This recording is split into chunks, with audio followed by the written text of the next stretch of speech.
this corporation has caused the deaths of hundreds, if not thousands, of black men in its mines.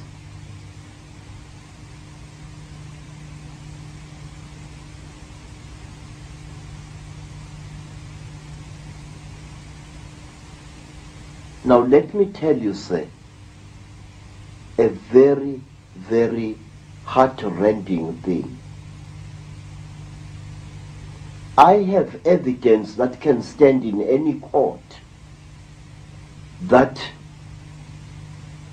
organizations such as the Anglo-American Corporation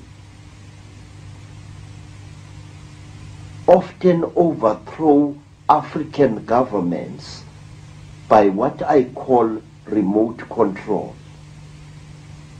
Not so long ago, a great friend of mine, Dr. Hastings Kamuzu Banda, was overthrown in Malawi. He was overthrown by mobs going on the rampage in nearly every city in his country. Before the overthrow of Dr. Banda, the Anglo-American Corporation and other gold mining corporations in South Africa had barred hundreds of Malawian miners from coming to seek a living in South Africa in the only way they know how, namely by mining. Why? Because it was believed that many Malawian gold miners suffer from AIDS. And when Dr. Banda's government was overthrown, amongst the thousands of people who stormed into the streets of Blantyre and other cities were enraged men who had been refused the right to come to South Africa to earn a living there. Again and again, I have seen this happen. Before the tragedy in Lesotho, mine workers were retrenched from the gold mines, and many of these mine workers were Basutos. They went to Lesotho, and there, when the country collapsed after the rigged elections of about a year ago, mine workers took to the streets and created the violence that brought about the demise of the Basotho nation which we see today. What about Lonro and its influence, and Tiny Rowlands, its late and infamous head? Is he dead? Yeah. Rowland? Mm-hmm. Well.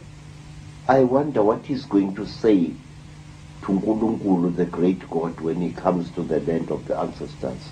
You know, sir, it's very strange that men like Rowland are just as perishable as we all are. Rowland was a genocide. He and his corporation were behind many of the bloodiest wars and coups d'etat in Africa. Wherever there was war, wherever there was the smuggling of heavy armaments, such as tanks and artillery pieces, there you heard the name Lonro. Tiny Rowland was a man whom I had heard about during the war, a man who openly sympathized with the Nazis. Tiny Rowland was a man who was directly behind the seizure of the country Rhodesia by Mr. Ian Smith, so-called UDI. He either facilitated it or he was directly responsible for it.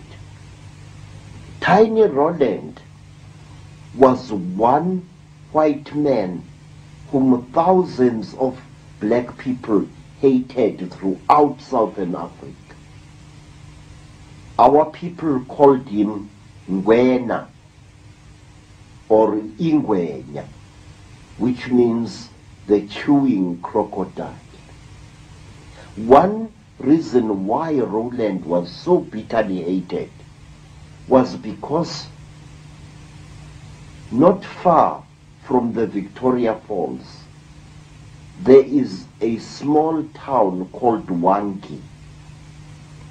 That town was once a very, very sacred place to the Makaranga peoples. Wangi stands in what was once a huge forest, which was once sacred to the great Earth Mother in ancient times.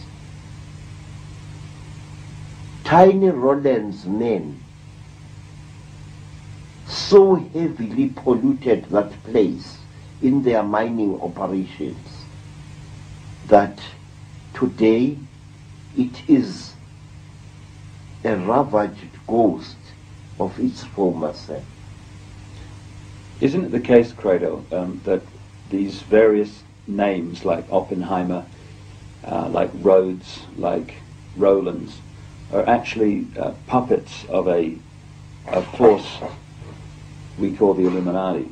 And is it your view, from your experience, that the Illuminati and the Chitahuli, the reptilians, are actually the same thing, and that actually through various forms it is the reptilian force that has been behind this whole story you've been articulating? I think so, sir.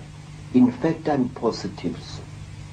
But what I cannot understand is why do rational, highly educated human beings allow themselves to become the instrument of the destruction of the only home that we have, we human beings, namely the earth upon which we live?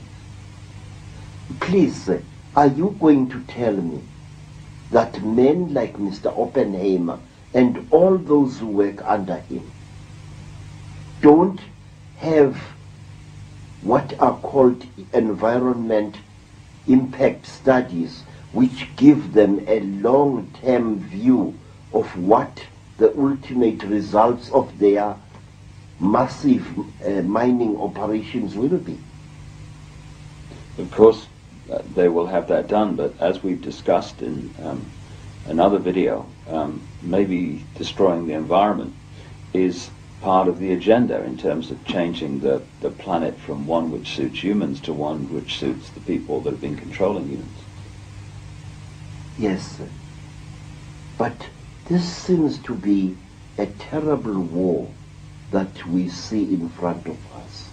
A war which is taking place relentlessly, cold-bloodedly, and whose effects upon all our lives and upon the planet are becoming more evident as we go into the millennium. When you follow these bloodlines, which have become the Illuminati, the reptilian bloodlines, through history to the present day, you can see very clearly that human sacrifice, blood rituals and so on have followed them all the way. I mean, the bloodlines, for some reason, are seriously into this stuff. Is that been your experience in terms of the secret societies and the reptilian bloodlines that you've experienced? Say, other than necrophagy, where a human corpse or part of a human corpse is eaten,